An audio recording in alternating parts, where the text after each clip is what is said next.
जानते ही हैं अब स्टेज कौन लेने वाला है। आरजे साइमा हमारे साथ हैं, आप स्टेज पे ऑलरेडी आ जाइए। इनके इंट्रोडक्शन में मैं तो क्या ही बोलूँगी, ऐसा क्या है जो हम सब लोग नहीं जानते हैं। लेकिन रातों को जब हम या तो पढ़ाई से फ्रस्ट्रेटेड होते थे या प्यार से, तो पुरानी जीन्स होती थी जो हमें थोड़ा सा क्या कहें, मतलब थोड़ा सा ऐसे सॉलिस, थोड़ा सा कामनेस और थोड़े से ऐसे नगमे जिनके साथ हम अपने आंसू भी बहा सकें और थोड़ा सा गा भी सकें और थोड़ा सा खुश भी हो सकें।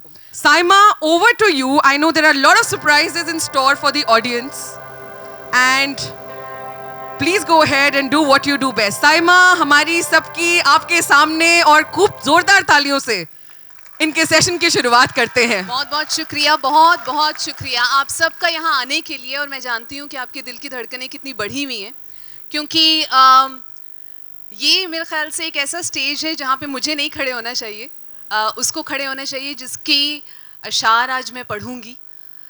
मुझे बड़ी खुशी है कि हमारा ये दूसरा साल है अल्फाज आपके आवाज़ हमारी में, क्योंकि जब भी हम ऐसे मेलों में जाया करते हैं तो मुझे याद है जब मैंने पहली बार पढ़ा था कि गालिब का नाम सुना था और कहते हैं कि गालिब का है अंदाज़ बयां, और तो ऐसा लगा था कि भैया शायर बनो तो गालिब जैसे बनो वरना ना बनो, मूछें हो तो नथुलाल जैसी हो वरना ना हो।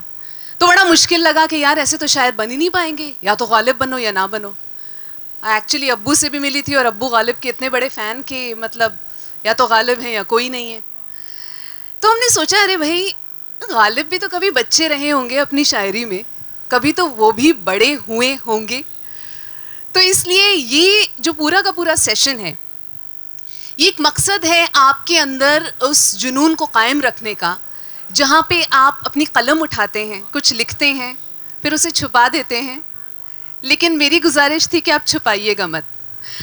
हो सकता है यहीं कहीं कोई गालिब बैठा हो, कोई मीर बैठा हो, कोई जॉन एलिया बैठा हो, और हो सकता है आगे इतने सालों बाद जब लोग उसके बारे में बात करें तो मेरा नाम भी आ जाए कि इस गालिब को मैंने पढ़ा था, इस जॉन एलिया को मैंने पढ़ा था। सो ये मेरी प्यास है और ये मेरी भूख है और इसलिए मैं यहाँ पर हूँ। मैं चाहूँगी कि जिसका नाम मैं लूँ वो प्लीज़ एक बार खड़ा हो जाए, क्योंकि वो शायर है जिसकी पोइट्री में पढ़ने वाली हूँ। और उससे पहले माफ़ी उन लोगों से जिनकी मैं आज नहीं पढ़ पाऊँगी। हमारे पास बहुत सारी एंट्रीज आई और शॉर्टलिस्ट की है पूरी की पूरी एक टीम ने, तो ऐसा नहीं है कि आप अपने खंजर और अपनी बंदूकें सिर्फ मेरे लिए रखें। बस सिर्फ मैं कसूरवार नहीं हूँ, बहुत सारे लोग शामिल हैं। अगर आपकी पोइट्री आज मैं यहाँ ना पढ़ूँ तो, लेकिन ना भी पढ़ूँ तो आप मुझे भेजते रहिएगा, क्योंकि मैं पढ़ती ज़रूर हूँ। और मकसद यही है कि आप लिखते रहें और मैं पढ़ती रहूँ। तो शुरू करते हैं। शूजा रहमान, क्या शूजा यहाँ पे है? शूजा रहमान ने जो लिखा है वो पढ़ने जा रही हूँ। अल्फाज उनके हैं, आवाज़ मेरी है। याद नहीं है सब मुझको, पर जब से होश संभाला है, तुमको अपनी खातिर मैंने मेहनत करते पाया है। जब चलना मेरा मुश्किल था और पाँव मेरे उठते ना थे, तब अपनी बाहों में लेकर, तब अपने कांधों पे लेकर मुझे सारा जहां दिखाया है। मुझे तुमने अपना नाम दिया, मुझे रोशन एक जहान दिया। इन सब से बढ़कर तुमने ही मेरे कान में पहली अज़ां देकर मुझको मुसल्लम ईमान दिया। मुझ पे तुम्हारे हैं एहसान बहुत, मेरा बस्ता किताबें और टिफ़िन, मेरी साइकिल खिलौने और झूले, मेरा पहला कदम, मेरा पहला रिजल्ट, मेरा सब कुछ पहला पहला था जो तुमने मुकम्मल करके दिया। कहने को बहुत कुछ है लेकिन जो याद नहीं है सब मुझको, पर जब से होश संभाला है, तुमको अपनी खातिर मैंने मेहनत करते पाया है।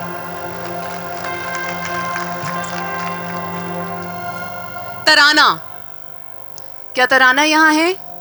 अक्सर शायर गायब होते हैं अपनी महफिलों से, ये वही वाले हैं जो छुपते छुपाते फिरते हैं। तराना ने लिखा है, कुछ नहीं, उसे एक पल के लिए शब्द ही नहीं बने, जब तुम मेरे स्थिर मन में हलचल सी करके शांत हो जाते हो और मेरे जवाब का इंतज़ार करते हो, या शायद नहीं करते, बस यूं ही खामोश से हो जाते हो। और शायद सोचते हो कि क्या मुझे कुछ नहीं कहना, और मैं जैसे कोई बयार समंदर पर से पहाड़ तक जाकर कहती हूँ क्या है, कुछ भी तो नहीं। जैसे कोई पत्ता शाख से गिरकर जमीन से कहता क्या है, कुछ भी तो नहीं। जैसे कोई सितारा झिलमिलाकर चांदनी से कहता क्या है, कुछ भी तो नहीं। जैसे कोई बूंद जाम का छलक कर कहता क्या है, कुछ भी तो नहीं। वैसे ही मैं सर्द हवाओं को सांसों में भर के, बंद आंखों से जैसे अंधेरों को पढ़ के, बिल्कुल निशब्द सी अधूरी सी संपूर्णता आसपास पाते हुए गुम हो जाती हूँ। कहाँ पता नहीं। और फिर तुम पुकारते हो और मैं कहती क्या हूँ, कुछ नहीं। रजत मिश्रा, रजत है यहाँ पे। बारिश की घड़ी थी और बरगद की शाखों की ओट थी, वो थम गई थी मिनटों में, उस बरसात में एक ये खोट थी। वो चाय का कुल्हड़ जिसमें तुम्हारे लब महकते हैं अब भी, उस खुशबू को हर खुशबू से अनछुआ ही रखते हैं अब भी। उस रुमाल में एक दौलत लिपटी है जो तुमने चेहरे पर फेरा था, तुम्हें नहीं मालूम कि उसमें काजल का कतरा आ ठहरा था। फिर वही बरसात का मौसम, फिर वही बरगद की शाखें, फिर कुल्हड़ में खुशबू तेरी, फिर रुमाल में तेरी आंखें।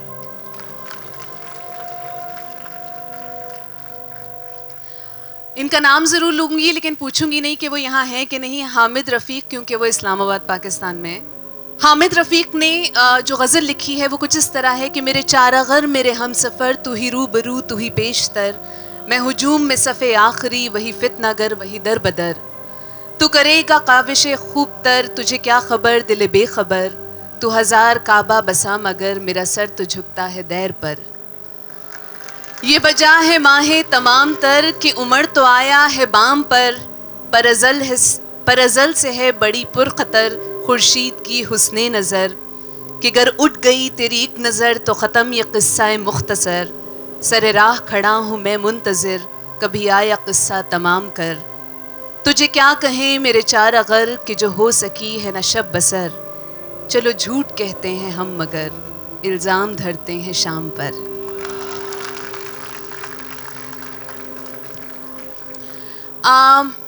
आज इस सेशन में एक सरप्राइज़ भी है जिसका टीज़र मैं भी फेंक देती हूँ, क्योंकि मुझे पता है कि जब हम लिखते हैं और हम वाकई दिल से लिखने की कोशिश करते हैं तो एक सवाल हमारे सामने आके खड़ा हो जाता है कि क्या फ़ायदा इस लिखने का, इसमें करियर तो नहीं बना पाएंगे ना, इससे पैसे तो नहीं जोड़ पाएंगे, तो क्या हमें लिखना बंद कर देना चाहिए?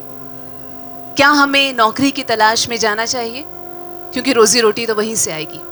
ये सवाल है, इस सवाल को अपने पास रखिएगा, जवाब इतनी जल्दी मत दीजिएगा। किसी को बुलाऊंगी जो आज इसका जवाब आपके सामने लेकर आएगा। लेकिन अगला नाम जो मेरे पास है वो है शाइज करीम। शाइज है यहाँ पे?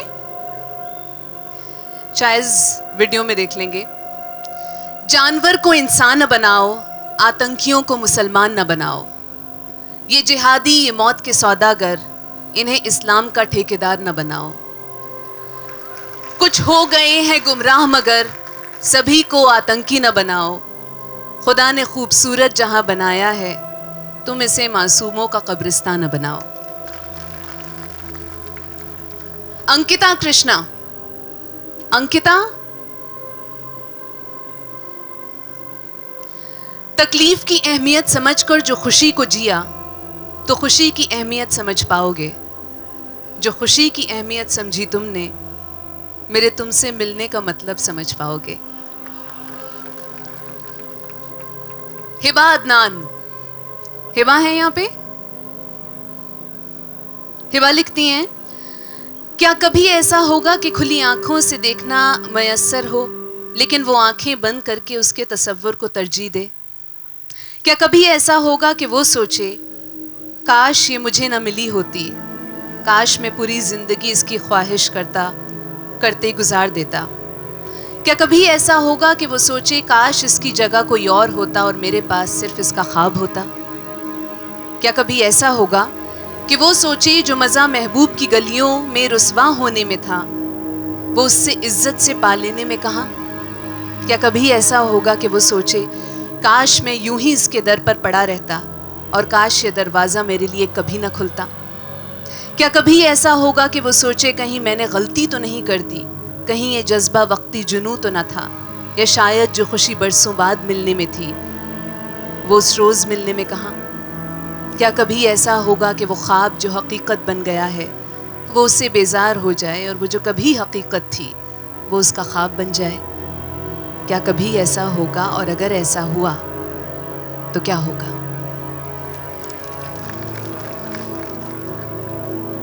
Niharika Yadav, Niharika is here. Okay. एक धूल वो है जो पूरे दिन की जद्दोजहद के बीच बदन से लिपटी रहती है, चिपक जाती है, और एक धूल वो है जो लाइब्रेरी की शेल्फ से किताब उठाते समय उंगलियों पे लग जाती है, फिर झड़ जाती है। मैं कई दफा सोचती हूं तुम इनमें से कौन सी धूल हो, फिर यह कहकर दिल को मना लेती हूं कि धूल हो और धुल जाओगे। मिथिलेश,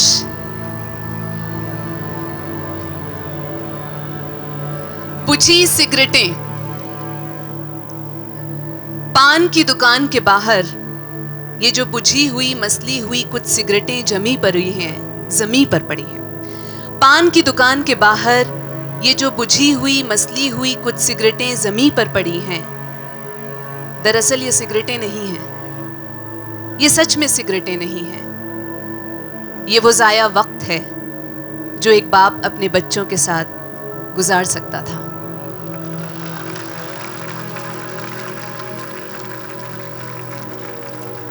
वरदान भल्ला, वरदान है यहाँ पे? चलिए आपका वरदान मेरे हाथ में। मरासिमे गम वही है जहां था, तेरी मौजूदगी गैर मौजूदगी से फर्क कहां था। उन्स में तेरे दफतन महशर से मुखातिब हुए, वरना इंतहा का कभी इरादा कहां था। सोचा था कभी तो मेरी मोहब्बत का तासुर होगा तुझ पर, बेसबब हिज्र का अंदाजा कहां था। हरफे सुकूत को सुन सको तो सुन लो, अब बता भी दो मदावे गम तुमने छुपाया कहां था। पुष्कर, पुष्कर त्रिपाठी, दैट्स पुष्कर। ओके। तुम वो बिना डोर की पतंग हो जिसे आसमान की ऊंचाइयों में बेफिक्री से उड़ना पसंद है। मैं वो पागल लड़का हूं जो इसे देख के खुश तो है, लेकिन इस बात से बेपरवाह कि ना तो पतंग पर कोई हक है मेरा और ना ही इसके लौटने की कोई उम्मीद बाकी है। पुष्कर, आपने व्हाट्सएप स्टेटस दे दिया बहुत सारे लोग। सायरा इकबाल, सायरा है यहाँ पे? मुझे ऐसा क्यों लग रहा है कि आज भी वो लोग छुपे हुए हैं यहाँ पे, आज भी हाथ नहीं उठाएंगे। दूर कहीं जंगलों से एक चीखती चिल्लाती बदरूह की आवाज सुनाई दी। मैं इन चीखों का ताक़ुब करती, जंगलों के दरमियान से रास्ता तलाश करती चल पड़ी। मेरे सर पर ख्वाबों की गठड़ी का बोझ था, मेरी आंखों में उम्मीदों की सूजन थी, मेरे हाथ अधूरे वादों का भरम रखते हुए मेरे पैरों को जकड़े हुए थे। मेरे पैर भारी थे, हाँ मेरे पैर भारी थे। मेरी कोख मेरे मुस्तकबिल के ख्वाब जनने जा रही थी। मैं तकलीफ में थी, शदीद तकलीफ में।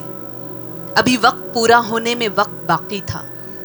लम्हों की मुसाफत सदियों में बदलती गई, मगर आवाजें दूर कहीं जंगलों में भटकती हुई करीब से आती गईं। इतना करीब कि सांसें इन आवाजों से बोझल थीं। बालों में चांदी उतर आई, नसें कमजोर पड़ने लगी, चेहरा ढीला पड़ गया। माथे की शिकने माजी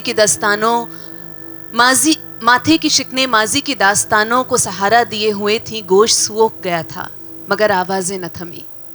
बिलाखिर एक हिचकी आई, सब थम गया।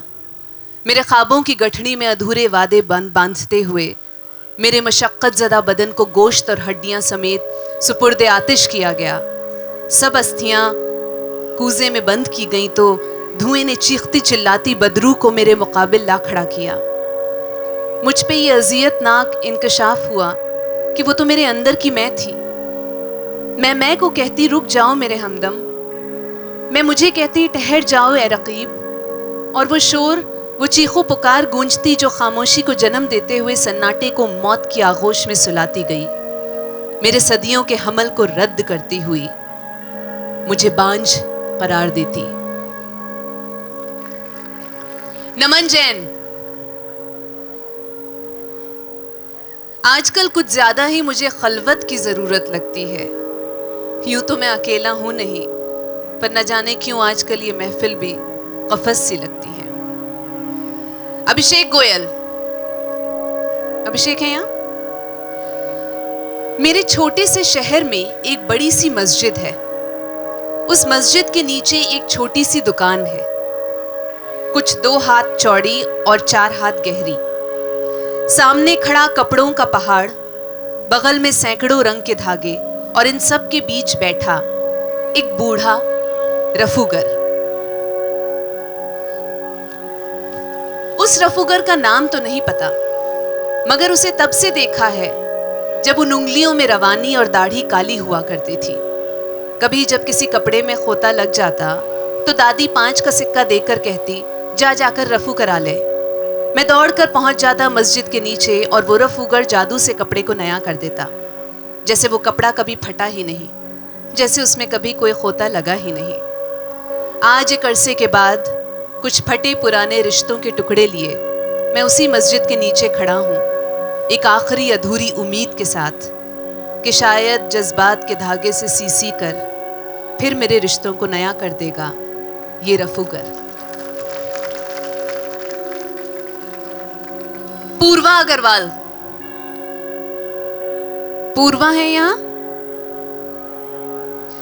वक्त के पन्ने पलटे तो अचानक ख्याल आया, खुद से कभी पूछा ही नहीं तुम गुजर कैसे गई। बहुत देर लगी खुद को समेटते समेटते, यादों की रेत हवा में ठहर कैसे गई। तन्हाइयों के कफन में बंधा है ये जिस्म, मैं तो मिट्टी नहीं थी, बिखर कैसे गई।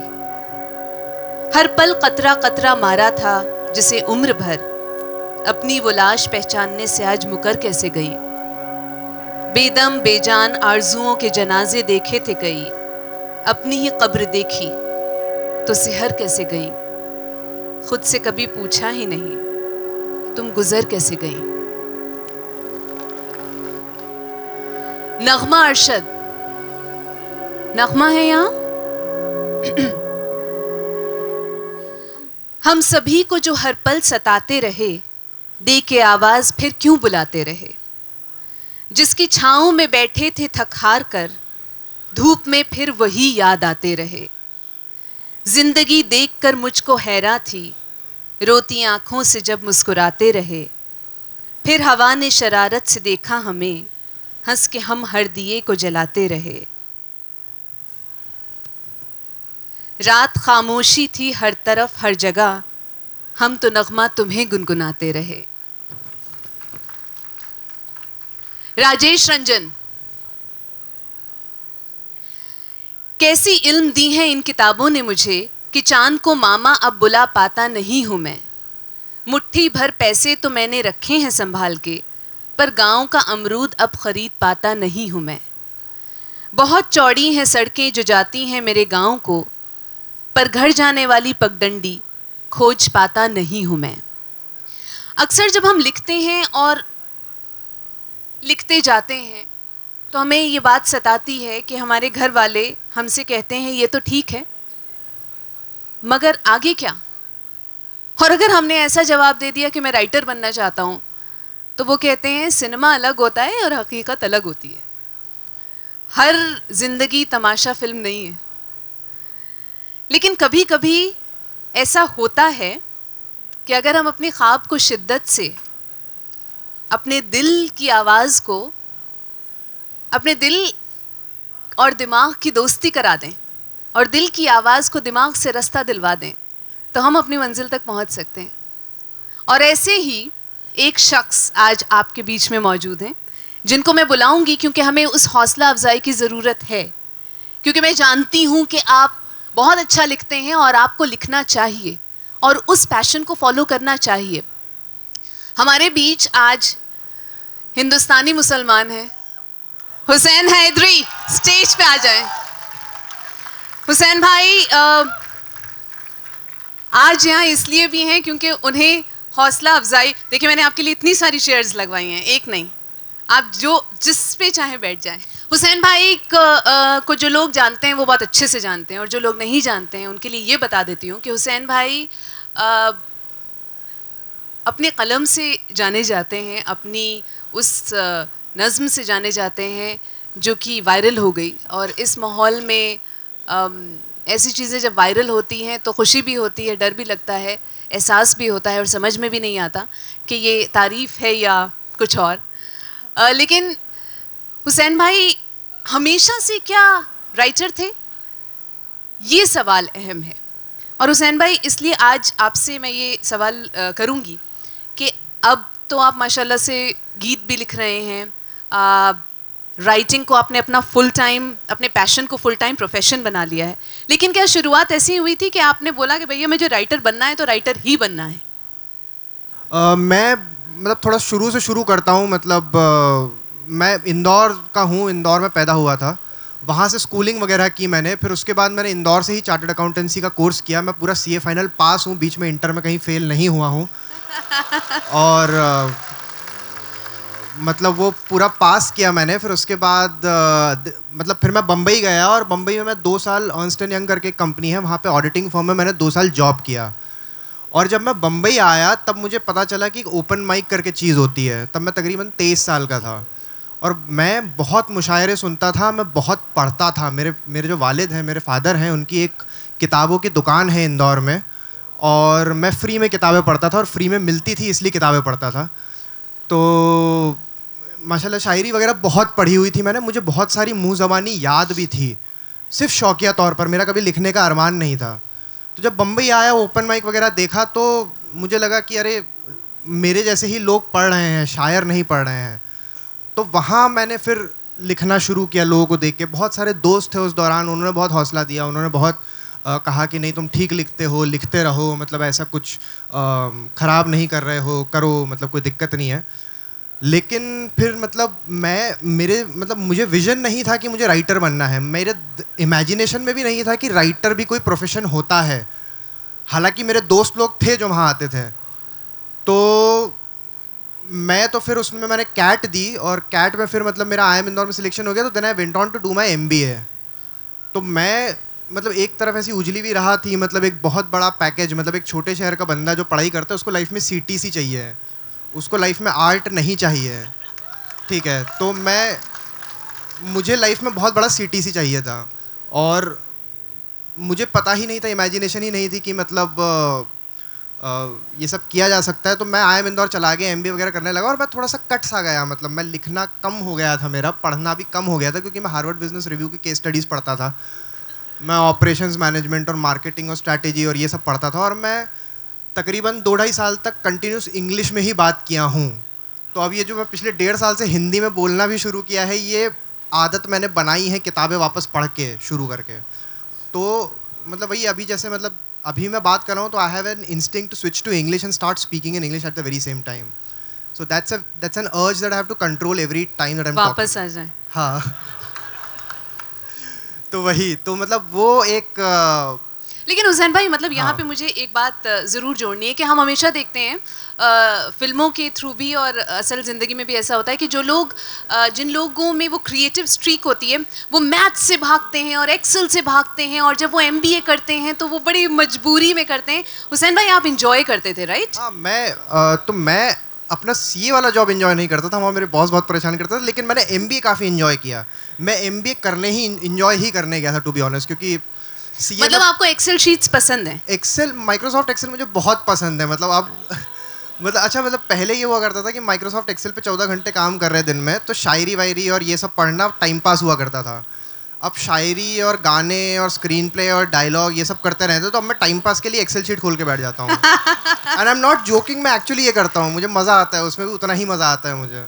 तो ये I think this is a very important point, because मुझे ऐसा लगता है कि हमें ज़िंदगी में अपने पैशन को प्रोटेक्ट करने के लिए, उसकी हिफाजत करने के लिए हमें कुछ तो ऐसा चुनना पड़ेगा जिससे हमें हमारा कॉन्फिडेंस, हमारा सपोर्ट बना रहे. तो जिस तरह से आपने MBA करके एक स्टेबल प्रोफेशन चुना और उसके बाद आई एम श्योर आप अपनी राइटिंग ज़्यादा इंजॉय करते थे, लिखना आपको ज़्यादा पसंद आता था और इसलिए आप शायद सीरियसली उस तरफ निकल पाए. अगर मजबूरी होती, 2 वक्त की रोटी भी नहीं जोड़ पाते, तो क्या खाक शायरी आती. हाँ, तो वो सही कह रहे हैं आप. मतलब वो सुनने में बड़ा अच्छा लगता है कि CA किया, MBA किया, फिर यहाँ से राइटिंग में चला गया. But truth is I took a very calculated risk. मेरे पास 2 PG डिग्रीज़ हैं और एक बहुत ही एलिट B स्कूल से है और दूसरी बहुत डिफ़िकल्ट है पास करना. मुझे भी नहीं पता मैंने पास कैसे किए हैं. तो आप समझ रहे हैं, मतलब वो बहुत ही सेफ्टी नेट बना के चला हूँ मैं. मतलब मैं अगर 5 साल बाद भी अगर मैं सपोज़ राइटिंग नहीं कर पाता हूँ, शायद मैं जो भी लिखता हूँ वो नहीं लोग सुनना चाहते हैं, जो भी मतलब नहीं चलता बेसिकली राइटिंग का धंधा, तो मैं फिर कॉर्पोरेट जॉब में चला जाऊँगा. राइट. मतलब कहीं ना कहीं कुछ ना कुछ बैंक अकाउंट बैंक कैश की एंट्रियाँ करके ज़िंदगी गुजार लूँगा. तो मेरे को कोई दिक्कत नहीं है. मतलब लेकिन हाँ, एक बात जो काबिले तारीफ है और जो हमें समझनी है कि आपकी को जब C2C मिल गया, हाँ. वो वाला जो आपको चाहिए था, नहीं देखिए अब आज क्या हालात है बताएं. देखिए क्या होता है, अगर मैं प्योर चार्टर्ड अकाउंटेंसी का लॉजिक लगाऊं तो मेरा लाखों का नुकसान हुआ है. ठीक है, तो हाँ नहीं सही कह रहा हूँ मैं, बिल्कुल मजाक नहीं कर रहा हूँ. आप हंस रहे हैं पर बहुत दर्द है उस चीज़ का दिल में. तो मतलब तो टेक्निकली जितने मैं कमा रहा था कलकत्ता में, मैं कलकत्ता में नौकरी करने गया मैं इंदौर के बाद 3 साल, उस तौर पे अगर मैं कमाता पिछले 2 सालों में जब से मैं राइटिंग कर रहा हूँ और जितने मैंने कमाए हैं पैसों में, वो उसका डिफरेंस आप निकालेंगे, it is in terms of lakhs. It's probably over 30 lakh rupees, 25 to 30 lakh rupees. But I don't regret any of it now because वो जो पैसे की कमी है वो बहुत सारे इंटेंजिबल चीज़ों से भर गई है. ऐसी चीज़ें जो मैं पैसा देकर भी नहीं कमा सकता था. मतलब आप समझ रहे हैं, मतलब मैं मतलब बहुत सी चीज़ें, मतलब मुझे मतलब इतनी चीज़ें मैं बताऊंगा तो आपको लगेगा शायद मैं आई एम पॉम्पिंग. मतलब वो इब्न इंशा का वो शेर है कि जब देख लिया हर इंसान यहाँ हर जाई है, दूर इस शहर से हमने कुटिया एक बनाई है और उस कुटिया के माथे पे लिखवाया है सब माया है.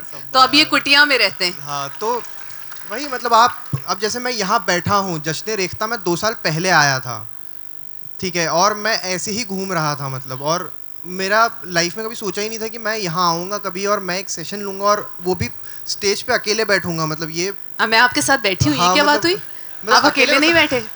अकेले मतलब आप समझ रहे, मतलब मैं कुछ भी नहीं हूँ शायरी की दुनिया में, अदब की दुनिया में या फिल्मी दुनिया में भी कुछ भी नहीं हूँ अगर मैं रियलिस्टिकली बोलूँ तो आपको. लेकिन अब मैं ऐसे बैठा हूँ, मतलब आप मेरे लिए बहुत बड़ी बात है, मतलब समझ रहे हैं. तो हुसैन भाई की जो वो फेमस पोएट्री है हिंदुस्तानी मुसलमान, हुसैन भाई वो आप सुनाएंगे. हालांकि वो इतनी बार हुसैन भाई सुना चुके हैं कि आई एम श्योर मतलब कहीं ना कहीं ऐसा लगता होगा कब नहीं सुनाऊंगा. लेकिन मेरे ख्याल से वो अरिजीत सिंह के तुम ही हो आशिकी 2 वाले गाने की तरह है कि वो कहीं भी जाएगा तो उसको वो गाना तो गाना ही है, यू नो. वो मंदिर की एक घंटी है जो बजानी है. तो हिंदुस्तानी मुसलमान पे हम आएंगे, लेकिन उससे पहले मैं 2-3 पोइट्री और पढ़ूंगी. ऋचा चतुर्वेदी यहाँ पे हैं. ऋचा चतुर्वेदी, ओके. वो लिखती हैं कि चलो जिंदगी के ग्राफ पर खुशियाँ उकेरे नाप कर, चलो ख्वाहिशों की बाह पर अपना ही झूला डालकर पींगे भरें उड़ते फिरें, चलो मुश्किलों से जंग करें फूलों में फिर से रंग भरें, नए रास्तों को ढूंढते बच्चों से कोई जिद करें, उछला करें मछला करें, पलकों के कोरों के तले सपने अगर फीके पड़ें, कुछ यूं बना लें बात को फिर से जगा दें रात को, ख्वाबों के संग थिरका करें, कुछ शिकायतें करके रफू फिर से करे कोई आरज़ू, गम की ना अब चर्चा करें दुख से ज़रा पर्दा करें, फिर से भरें दिल में जुनून.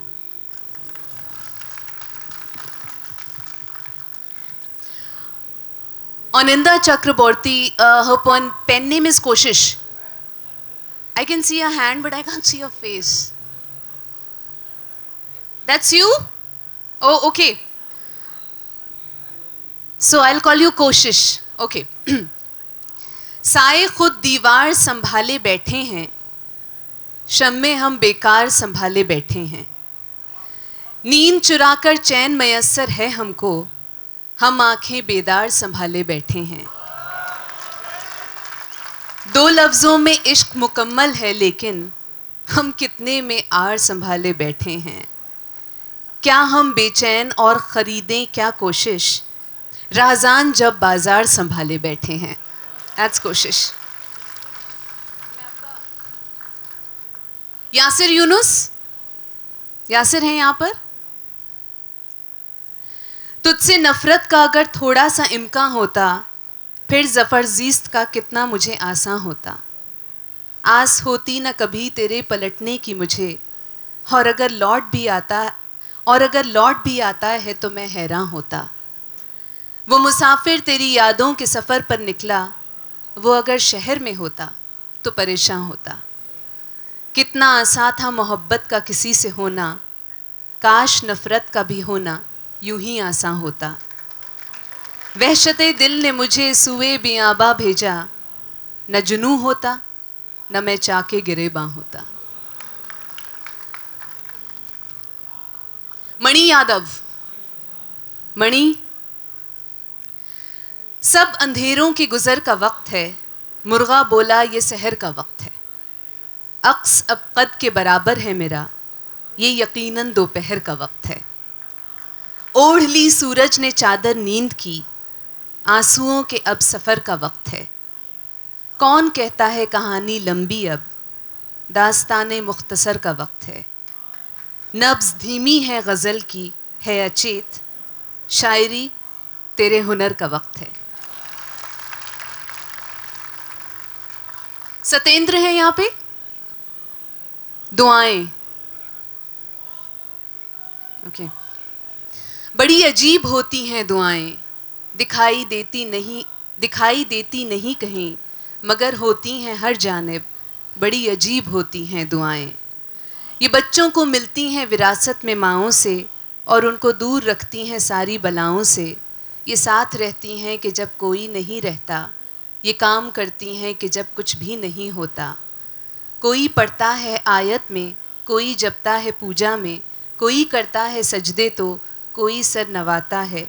दुआएं रंग लाती हैं गर शामिल हो शिद्दत भी। हाँ, ये ज़ीस्त भरती हैं बेजा बदन में भी। दुआ न कोई शय है न कोई मोल है इसका, मगर फिर भी दुआएं दी भी जाती हैं, दुआएं ली भी जाती हैं, बड़ी अजीब होती हैं दुआएं। अब हिंदुस्तानी मुसलमान हो जाए। वो पढ़ना है, दूसरी पढ़ सकता हूँ मैं? नहीं, दूसरी पढ़नी नहीं है, पहले तो आप तुम ही हो गाएंगे। तो ये मैंने ऐसे ही मतलब आई डोंट नो, थोड़ा बैकग्राउंड दूं या ऐसे ही पढ़ दूं? तो बैकग्राउंड बस इतना सा दे देते हैं कि आप काफिर टाइप्स थे।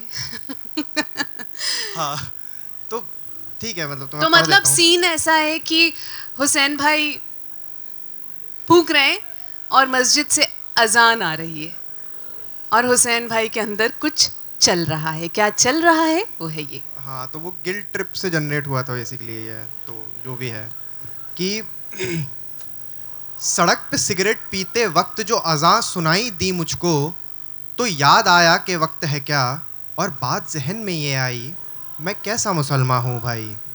मैं शिया हूँ या सुन्नी हूँ, मैं खोजा हूँ या बहरी हूँ, मैं गांव से हूँ या शहरी हूँ, मैं बागी हूँ या सूफ़ी हूँ, मैं कौमी हूँ या ढोंगी हूँ, मैं कैसा मुसलमान हूँ भाई। मैं सजदा करने वाला हूँ या झटका खाने वाला हूँ, मैं टोपी पहन के फिरता हूँ या दाढ़ी उड़ा के रहता हूँ, मैं आयत कौल से पढ़ता हूँ या फिल्मी गाने रमता हूँ, मैं अल्लाह अल्लाह करता हूँ या शेखों से लड़ पड़ता हूँ, मैं कैसा मुसलमान हूँ भाई। मैं हिंदुस्तानी मुसलमान हूँ। दक्कन से हूँ, यूपी से हूँ, भोपाल से हूँ, दिल्ली से हूँ, बंगाल से हूँ, गुजरात से हूँ, हर ऊंची नीची जात से हूँ। मैं ही हूँ जुलाहा मोची भी, मैं डॉक्टर भी हूँ दर्जी भी, मुझ में गीता का सार भी है, एक उर्दू का अखबार भी है। मेरा एक महीना मुझ में गीता का सार भी है, एक उर्दू का अखबार भी है। मेरा एक महीना रमज़ान भी है, मैंने किया तो गंगा स्नान भी है।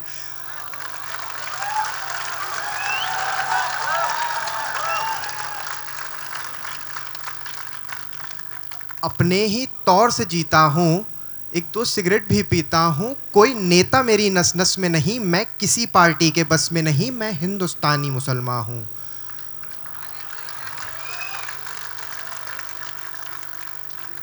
खूनी दरवाज़ा मुझ में है, एक भूल भुलैया मुझ में है। मैं बाबरी का एक गुंबद हूँ, मैं शहर के बीच में सरहद हूँ, झुग्गियों में पलती गुर्बत में, मदरसों की टूटी सी छत में, दंगों में भड़कता शोला मैं, कुर्ते पर खून का धब्बा मैं हिंदुस्तानी मुसलमान हूँ।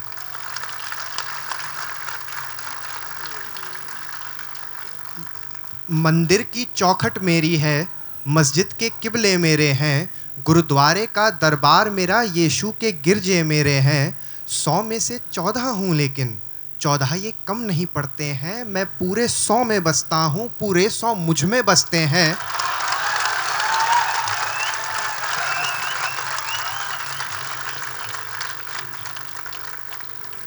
मैं पूरे 100 में बसता हूँ, पूरे 100 मुझ में बसते हैं। मुझे एक नज़र से देख न तू, मेरे एक नहीं 100 चेहरे हैं, 100 रंग के हैं किरदार मेरे, 100 कलम से लिखी कहानी हूँ।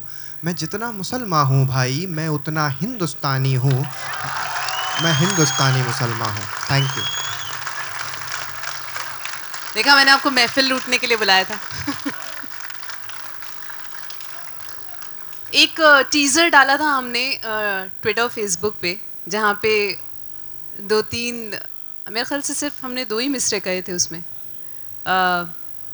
2 ख़तों का जिक्र था और मेरे ख्याल से बड़ा वक्त हो गया उस टीज़र को, अब मेरे ख्याल से पूरी तस्वीर दिखा देनी चाहिए। तो एक और पोइट्री हुसैन भाई, 2 ख़त हो जाए। तो ये भी एक नज़्म है। ये इतनी एक्टिविस्ट टाइप की पोएम नहीं है, थोड़ी नॉर्मल टाइप की पोएम है। ठीक है, तो ये हमेशा के लिए रहने वाली पोएम है, इसमें मोहब्बत का जिक्र है। हाँ, तो मतलब ये वही कि तो नज़्म का उन्वान है 2 ख़त।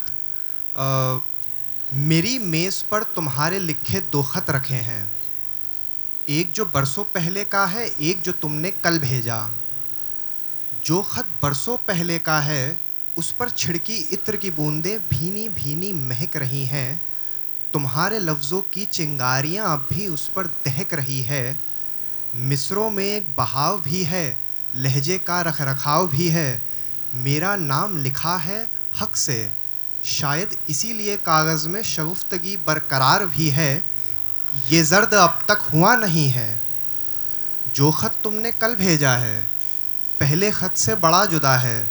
कागज़ का चेहरा देखूं तो मैला है, उतरा उतरा है। मुझे यकीन है, बहुत यकीन है, इसे किसी और ने लिखा है।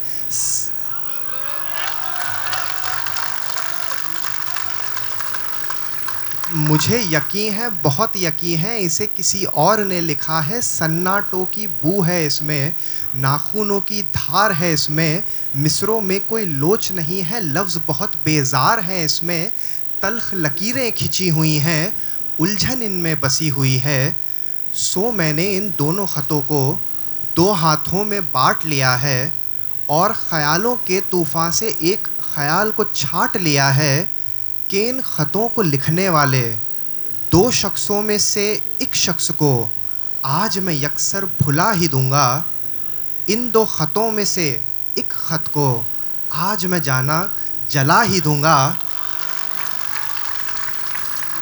तुम ही बताओ, तुम ही बताओ, बताओ तुम ही, कौन सा ख़त मैं आज जलाऊं, कौन सा ख़त मैं आज जलाऊं।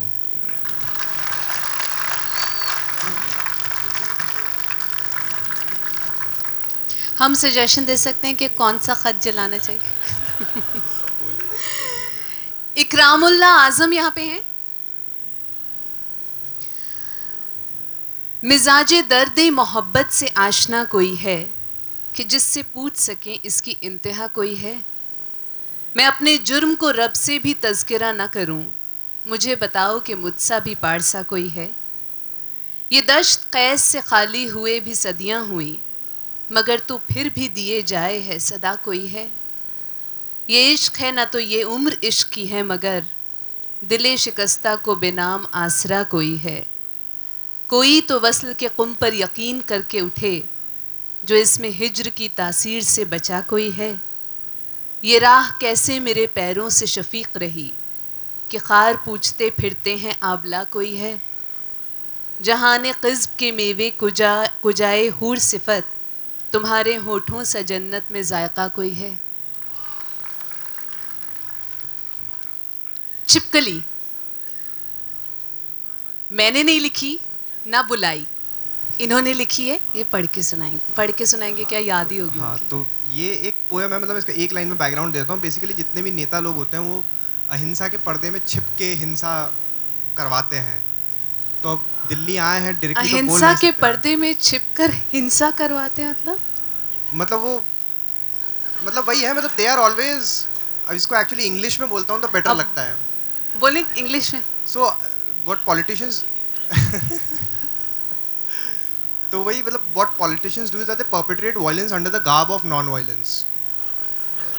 Okay, I think will take some time to understand that, but तो वो है बेसिकली। हाँ, तो छिपकली। हाँ, तो दिल्ली में पहली बार पढ़ा हूँ, तो देखिएगा कोई यहाँ पे हो तो मतलब भैया लाया हुआ है, नहीं हूँ मैं हेलमेट वेलमेट, ठीक है। तो ये छिपकली कि खाकी रंग दीवारों पर लटकती गांधी जी की बड़ी सी फोटो के पीछे से दोपहरी में एक लंबी भूरी सी छिपकली निकलती है। खाकी रंग दीवारों पर लटकती गांधी जी की बड़ी सी फोटो के पीछे से दोपहरी में एक लंबी भूरी सी छिपकली निकलती है। रेंग कर खामोशी से इर्द गिर्द फोटो के कश्त ये लगाती है, और जैसे ही कोई कीट पतंगा उड़कर पास से गुजरता है, धड़ दबोच लेती है, पंख नोच देती है, मांस चबा जाती है, जिंदा निगल जाती है।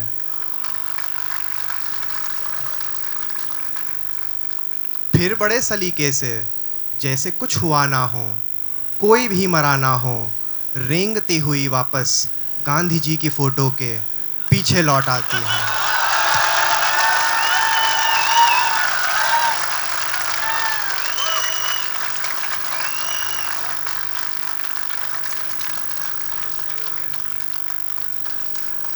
वंस मोर।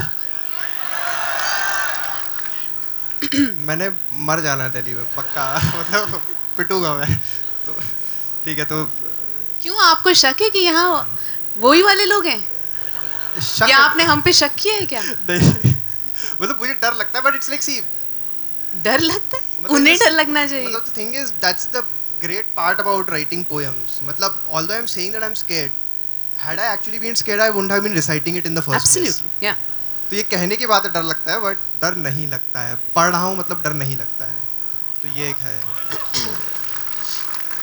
तो वही कि खाकी रंग दीवारों पर लटकती गांधी जी की बड़ी सी फोटो के पीछे से दोपहरी में एक लंबी भूरी सी छिपकली निकलती है।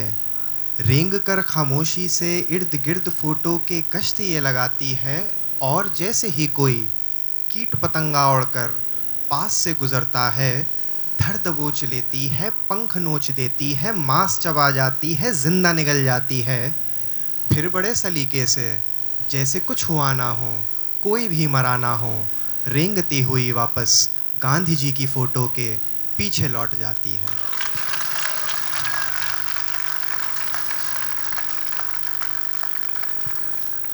नईम जरार हैं यहाँ पे। Naeem,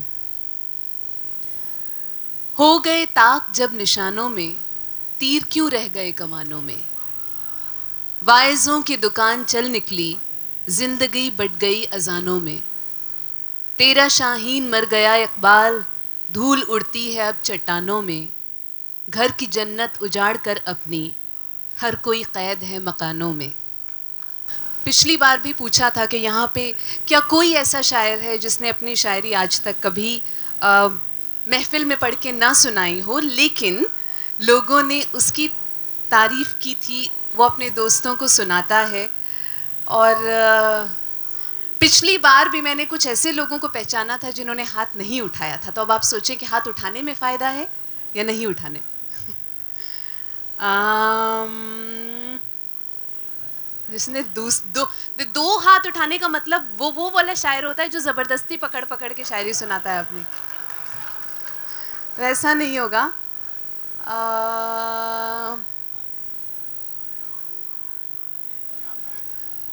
You in the pink shirt. Oh, okay. मैंने इशारा आपकी तरफ किया था मगर वो भी पिंक शर्ट है, मैं क्या करूं। अब मैं फंस गई हूँ। मैं उनसे गुजारिश कर सकती हूँ क्योंकि थोड़ा मंटो भी अंदर, सच तो वो। First time I am just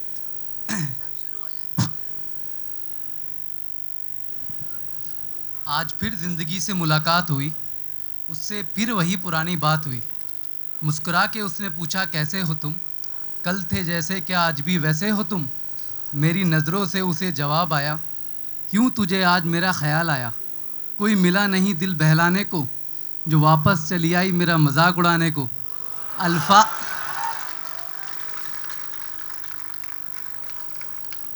अल्फाज ढूंढने लगी वो पलके झुकाए, कुछ अश्क उसकी आंखों से आए। ये देख मेरे दिल ने मेरा साथ छोड़ दिया, मेरे जज्बातों को उसकी तरफ मोड़ दिया।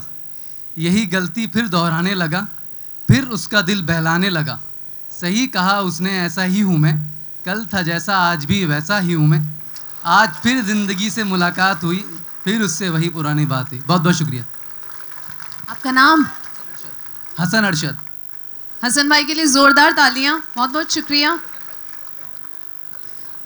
You in the black jacket, you have 30 seconds to come to the stage. Please don't trample people on your way. मैं सबको बुला सकती हूँ, ऐसी तो कोई बात ही नहीं है। लें। Thank you so much ma'am. बड़ी मुश्किल है कहानी, क्या किया जाए, शायद यही है जिंदगानी, क्या किया जाए। डूबने का हुनर तो सीखा ही नहीं, सर से ऊपर है पानी, क्या किया जाए। ख्वातीनो हजरात, मेरा नाम हैदर हुसैन है और मैं उत्तराखंड से सिर्फ अपनी एक छोटी सी नज़्म आप लोगों की समातों के हवाले करने आया हूँ। और this for the first time when I am standing on stage and reciting this छोटी सी नज़्म जिसका उन्वान है शबनमी ख्वाबों में, और थोड़ी तरन्नुम के साथ। अगर पसंद आए तो दुआओं से नवाजिएगा। शबनमी ख्वाबों में खोए रहते थे हम रात दिन, बस तेरी यादों में डूबे रहते थे हम रात दिन। कोई तो मुझे ढूंढ के ला दे वो समा जो बीत गया, कोई तो खामोशियों को तोड़े, कोई मुझको दे दे सदा। यारा वे आ जाना, तेरे बिन अब जिया जाए ना। हो यारा वे आ जाना, तेरे बिन अब जिया जाए ना। शबनमी भीगी सी पलकें तुझको बुलाए, खामोशियों से आए सदाएं। भीगी सी पलकें तुझको बुलाए, खामोशियों से आए सदाएं। तेरी ये यादें मुझको रुलाए, जब भी ये छाए काली घटाएं।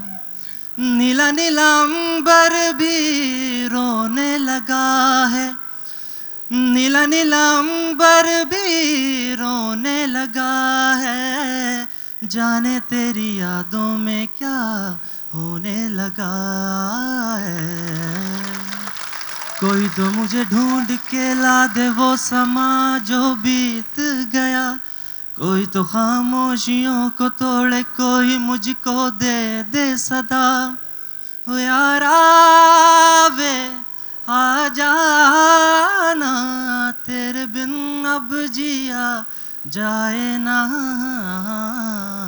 शबनमी ख्वाबों में। शुक्रिया। बहुत बहुत शुक्रिया। जोरदार तालियां इनके लिए जिन्होंने रिवर्ब डाल दिया था आवाज में।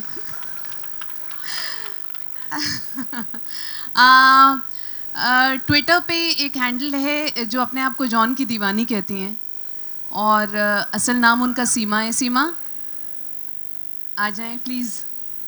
मैं पढ़ूं क्या आप पढ़ेंगी?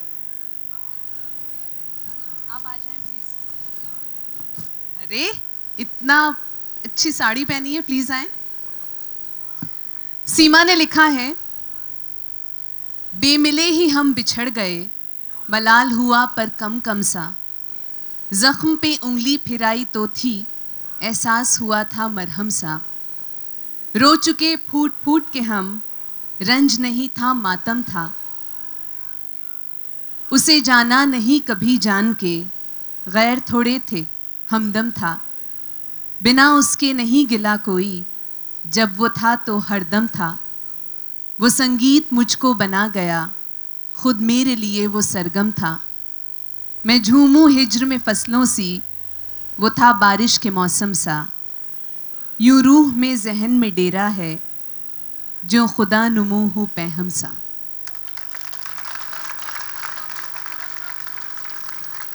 मैंने इतना बुरा नहीं पढ़ा सीमा कि आप रो रही हैं यार, मतलब मेरी इज्जत रख लें, आप रो रही हैं यार। ये खुशी की, जोर से बोलिए, खुशी के आंसू हैं, खुशी के आंसू हैं। अच्छा अब हाय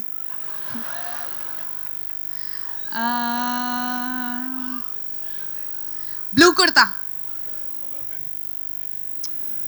अर्थ है, दिलों के जख्म हैं ऐसे जो पुराने हो नहीं सकते, है तुमसे इश्क ही इतना हम बेगाने हो नहीं सकते, मैं खुद से ही करता हूँ हर शिकवा मोहब्बत का, तुमसे तो कभी हम रुसवा हो नहीं सकते, एक तुम हो जो जुदा रहकर हो ही जाते हो मुतमईन, एक तुम हो जो जुदा रहकर हो ही जाते हो मुतमईन, एक हम है कि तुमसे जुदा रह नहीं सकते, तुम्हारी याद भी कुछ कम सितमगर नहीं तुमसे, तुम्हारी याद भी कुछ कम सितमगर नहीं तुमसे, न खुल के मुस्कुरा पाएं और खुल के रो नहीं सकते, हमारे और तुम्हारे इश्क में फ़कत इतना सा फ़र्क है, हमारे और तुम्हारे इश्क में फ़कत इतना सा फ़र्क है, तुम मेरे हो सॉरी तुम मेरे हो नहीं पाए, हम पराए हो नहीं सकते।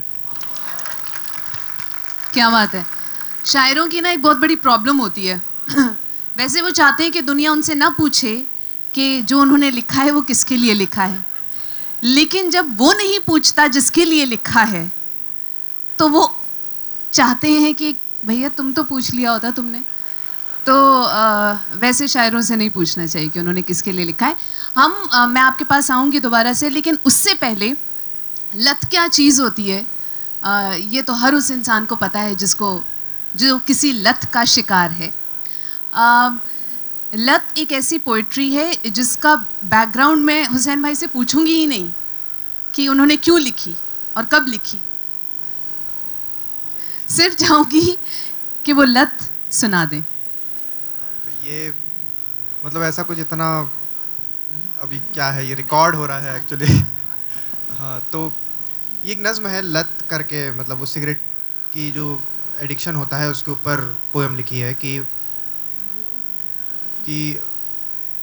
मैं पहली बार जब सिगरेट पिया तो यूं लगा मुझको कि जैसे होठ वाबस्ता थे तंबाकू के चस्के से, कि जैसे मुंह से एक बादल का टुकड़ा फूंक डाला हो, कि जैसे एक ठंडा कोयला सीने में भड़का हो, कि जैसे लाख कश बाकी थे और आगाज़ किया हो। शुरू की एक दिन में एक से फिर 2 तलक पहुंचा, मिले कुछ दोस्त पीने वाले तो फिर 4 तक पहुंचा। भरा जब मन नहीं बस 4 से तो 8 भी कर दी, मगर पैकेट था अपना 20 का, सो 20 पी दिन की। मेरी एक जेब डिब्बे से तो एक माचिस से भर डाली। सुबह उठना तो एक पीना, कहीं जाना तो एक पीना, किसी से मिलने से पहले किसी से मिल के फिर पीना। कभी नर्वस हो तो 1-2, कभी बेदार तो 1-2, कभी खुशबाश होकर 10, कभी दिल टूटने पर 100।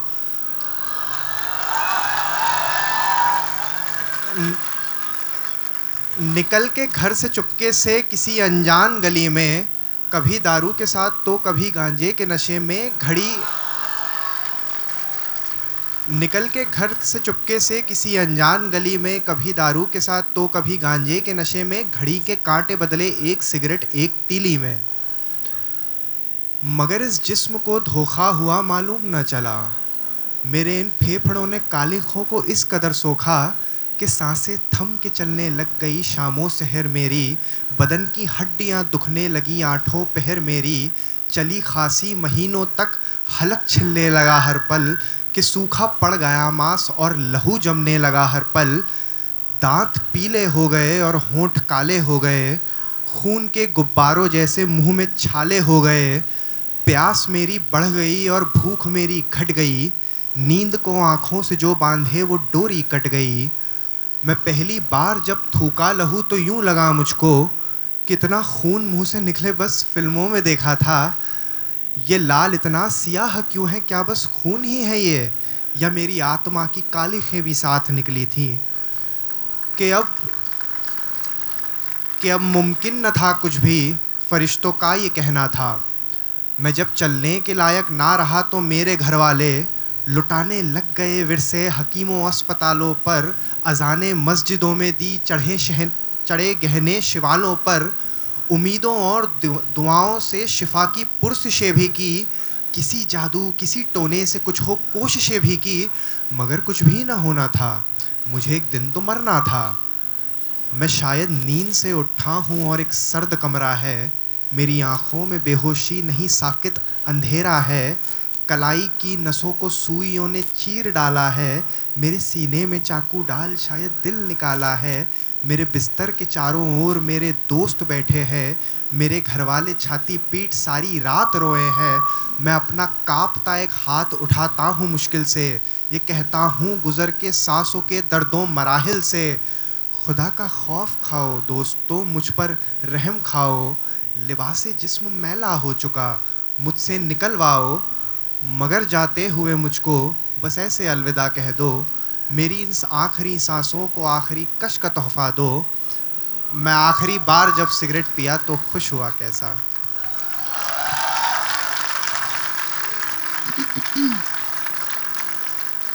I'll invite 2 more people on stage.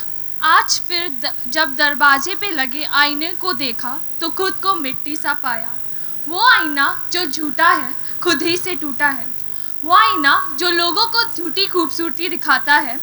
मुझे इस आईने में अब तक मिट्टी का समुंदर ही नज़र आया। पर मेरे यारों महबूब, लोगों ने कहा तुम्हारी नाक थोड़ी टेढ़ी है, रंग थोड़ा काला है, आईना जाके देखो। कैसे समझाऊं ये आईना झूठा है, मिट्टी है हम सब। मुझे आईने की तस्वीरों से मत छोड़ो, कभी गुफ्तगू करो, बहुत कुछ है तस्वीरों से परे।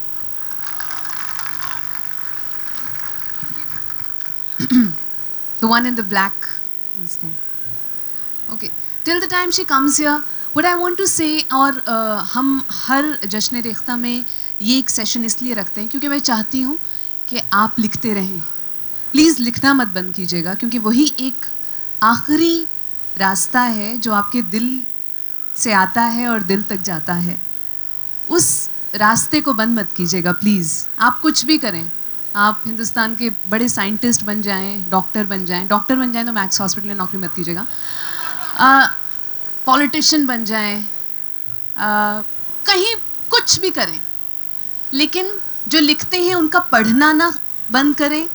अगर आप लिखते हैं तो ज़रूर लिखें। आदाब। फ़िलहाल बहुत अरसे पहले लिखना शुरू किया था और शायद अपने ही अल्फाज भूल गई हूँ, लेकिन पढ़ के सुनाना ज़रूर चाहूँगी। सारा शहर दिखता है मेरे घर की खिड़की से सारा शहर दिखता है।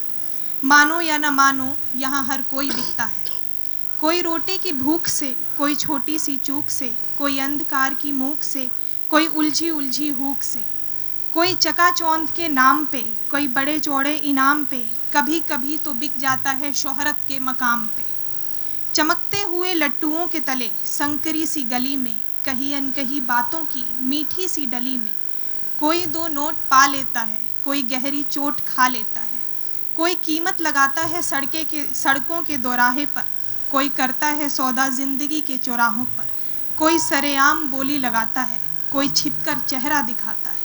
कोई वक्त की नज़ाकत पर बिकता है, कोई किस्मत की शराफत पर बिकता है। पर सच्ची कीमत का पता जब चलता है जब सामने आईना दिखता है। Thank you so much. बहुत बहुत शुक्रिया जश्न रेख्ता का। जाने से पहले हुसैन भाई यहाँ पे आज सबसे ज़रूरी आपको एक बात कहने आए थे कि जो भी आप डिसाइड करें उसके साथ एक प्रैक्टिकल ऑप्शन ज़रूर होना चाहिए, मगर लिखना मत बंद कीजिएगा। किसी के ये कहने से कि लिखने से क्या होगा आप मुस्कुरा दीजिएगा, बहस भी मत कीजिएगा। हुसैन भाई जाते जाते अगर कुछ और छिपकली चूहा तो कुछ। मैं एक चीज़ कह देता हूँ, मतलब साइमा का बहुत बहुत शुक्रिया मुझे यहाँ बुलाने के लिए, मुझे Please. मंच देने के लिए बहुत बहुत शुक्रिया, और जश्न रेख्ता का भी बहुत शुक्रिया। बहुत बड़ी बात है मेरे लिए जश्न रेख्ता में यहाँ आ पाना, कुछ लोगों से बात कर पाना और ये कर पाना, तो it's a big honour and thanks to you I am having it. मतलब मुझे थोड़ा सा आप जैसा लिखना आ जाए तो बहुत बहुत शुक्रिया। तो एक छोटी सी एक बहुत ही 4 लाइन की पोएम है, और सारे शायर जैसा बोलते हैं 4 लाइन की और बाद में 14 लाइन का पोएम पढ़ते, वैसी पोएम नहीं है, एक्चुअली 4 लाइन की पोएम है। कि इसका नाम है शायद। कि हाँ और ना के बीच एक शायद होता है, हाँ और ना के बीच एक शायद होता है, मैं हाँ से चल कर आता हूँ, तुम ना से चल कर आओ, मुझे शायद पर मिल जाओ। बहुत बहुत शुक्रिया हुसैन भाई, बहुत बहुत शुक्रिया आप सबों का और जश्न रेख्ता का।